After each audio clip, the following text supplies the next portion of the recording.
Students, আজকে আমি তোমাদের সাথে ওয়্যারলেস নেটওয়ার্ক কিভাবে কানেকশন করতে হয় বা কনফিগার করতে হয় সেটাই তোমাদের সাথে শেয়ার করব।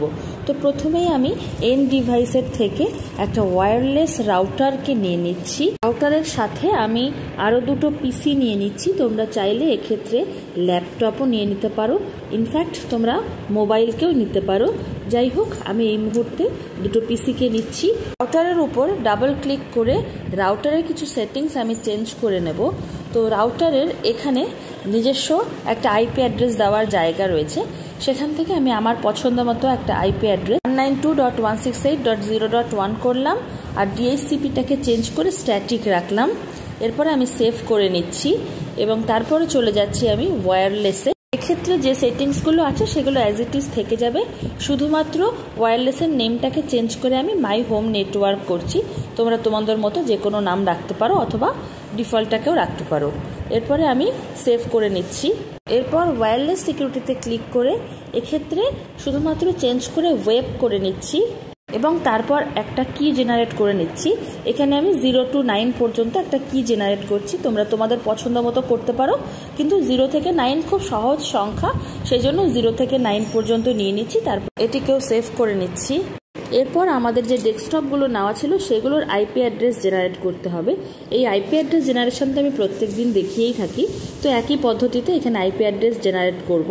তো আজকে রাউটারের আইপি অ্যাড্রেস আমি 192.168.0.1 দিয়েছিলাম, সেই জন্য আমি এক্ষেত্রে 192.168.0.2 দিয়ে দিচ্ছি। এবং সাবনেট মাস্কে তো ক্লিক করলেই নিজস্ব একটা সাবনেট মাস্ক দিয়েই দেয়, সেটাকেই রাখবো। আজকে শুধুমাত্র নতুন আরও একটা চেঞ্জেস করব, সেটা হচ্ছে ডিফল্ট গেটওয়ে যেটা আছে এটাকে চেঞ্জ করে আমরা রাউটারের যে আইপি অ্যাড্রেসটি দিয়েছিলাম সেটিকে এখানে পেস্ট করে দেবো 192.168.0.1।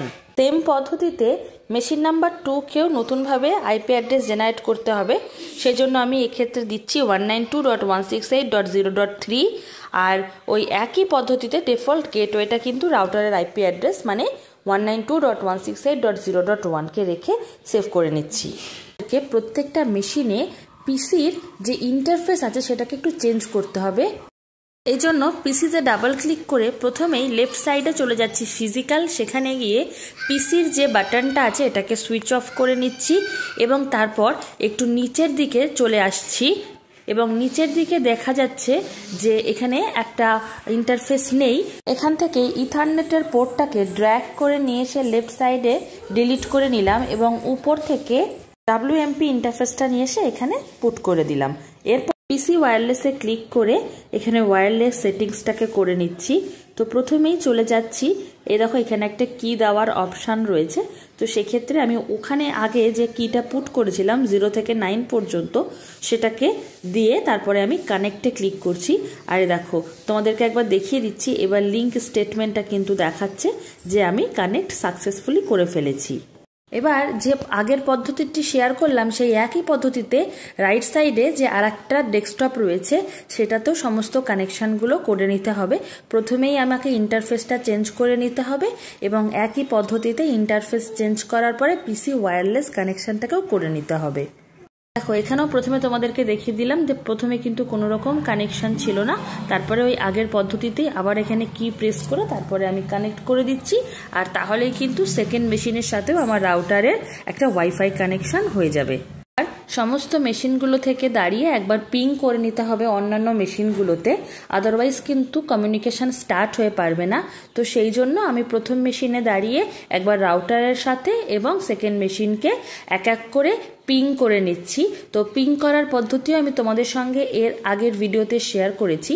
প্রথমে যে মেশিনে দাঁড়াতে হবে সেই মেশিনে ক্লিক করে তারপর কমান্ড প্রম্পট থেকে যে মেশিনে আমি ডেটা শেয়ার করতে চাই, তো এক্ষেত্রে আমি রাউটার এবং মেশিন নাম্বার 2 দুটোতেই ডেটা শেয়ার করতে চাই।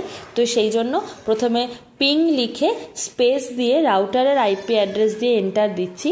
যদিও এখানে একটু সমস্যা হচ্ছিল, বারবার টাইম আউট দেখাচ্ছিল, তো ওটা কোনো অসুবিধা নেই, বেশ খানিকবার ট্রাই করবে, দেখবে নিশ্চয়ই হয়ে যাবে। তো তারপরে দেখো এই যে এই টাইমে আমি আরেকটা মেশিনের সাথেও আরেকবার পিং করে নিচ্ছি আর এবার কিন্তু রিপ্লাই আসছে। যতক্ষণ রিপ্লাই না আসবে ততক্ষণ কিন্তু ডেটা কমিউনিকেশন হবে না। তো এটাই ছিল যে কিভাবে ওয়্যারলেসলি আমরা রাউটারের দ্বারা মেশিনের সাথে ওয়্যারলেস কনফিগারেশন করতে পারি। তাহলে আশা করছি ভিডিওটা বুঝতে তোমাদের কোনো অসুবিধা হয়নি। যদি ভিডিওটি ভালো লেগে থাকে তাহলে ভিডিওটিকে লাইক, কমেন্ট, শেয়ার এবং আমার চ্যানেলকে সাবস্ক্রাইব করে তার পাশে থাকা বেল নোটিফিকেশনকে প্রেস করে তোমরা আমার সাথে থেকো। দেখা হচ্ছে নতুন কোনো ইন্টারেস্টিং ভিডিও নিয়ে খুব শিগগির। ততক্ষণ অবধি take care and bye by.